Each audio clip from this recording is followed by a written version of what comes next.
కాంగ్రెస్ పార్టీకి వ్యతిరేకంగా ఉపాధ్యాయ ఉద్యోగ వర్గాలు మేధావి వర్గం అంతా కూడా కాంగ్రెస్ పార్టీకి గుణపాఠం చెప్పడానికి వాళ్ళు సిద్ధంగా ఉన్నారు. 3 ఎన్నికలు కూడా 3 స్థానాలు కూడా భారతీయ జనతా పార్టీ గెలవబోతున్నది.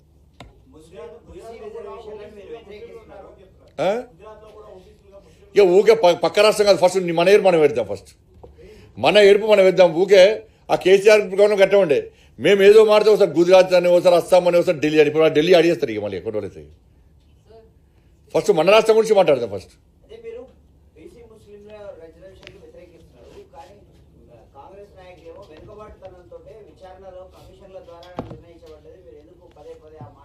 అరే మతపరమైన రిజర్వేషన్ పక్కా వ్యతిరేకం. బాబాసాహెబ్ అంబేద్కర్ గారే వ్యతిరేకించారు. ఎందుకు గుర్తిస్తారు? ఎందుకు బీసీ సమాజం ఎందుకు ఒప్పుకోవాలి అంటున్నా? ఎట్లా ఒప్పుకుంటే బీసీ సమాజం? ఎవరి జాతి ఎవరిది వాళ్ళకు ఉంటుంది, ఎవరి జాతి వాళ్ళకు ఉంటుంది.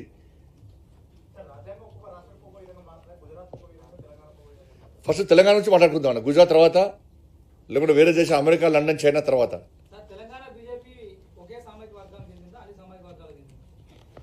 ఇక దానికి అడగడానికి క్వశ్చన్ కాదు, నేను చెప్పేది ఆన్సర్ కాదన్న.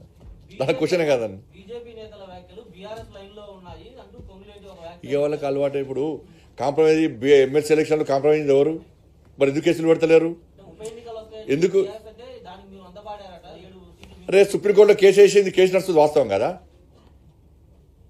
సుప్రీంకోర్టులో కేసు నడుస్తుంది వాస్తవం కదా? 10 ఎన్నికలకు సంబంధించి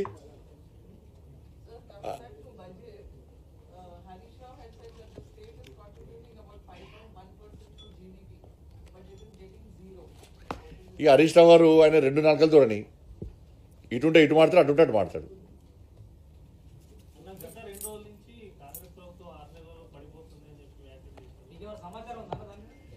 ఇప్పుడు కాంగ్రెస్ పార్టీలో ఎమ్మెల్యేలు అందరూ కూడా అసంతృప్తితో ఉన్నారు.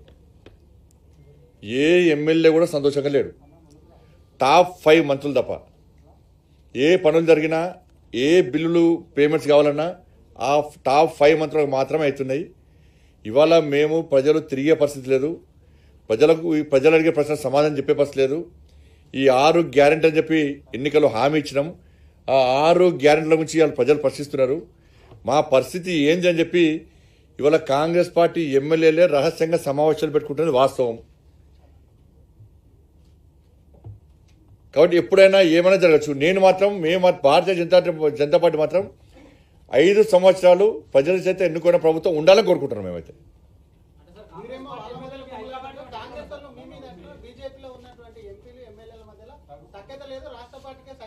సరే మాధ్యమం చూసుకుంటే మీ ప్రభుత్వం మీరు చూసుకోవాలి. మీ ఎమ్మెల్యే హోటల్లో మీటింగ్ పెట్టారు, జాగ్రత్త. మరి ఎమ్మెల్యేల హోటల్లో 10 మంది మీటింగ్ పెట్టినట్ట. నిన్న కాక మొన్న ఫామ్ హౌస్లో 10 మంది కూర్చున్నారు. ఫస్ట్ దాన్ని చూసుకోరు, మీ ప్రభుత్వం జాగ్రత్త చూసుకోరు. ఫస్ట్ మా సంగతి చూసుకుంటామని.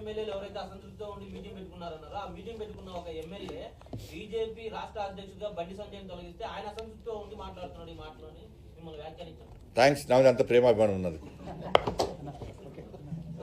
ఓకే అన్న, ధన్యవాదాలు. మళ్ళీ ధన్యవాదాలు.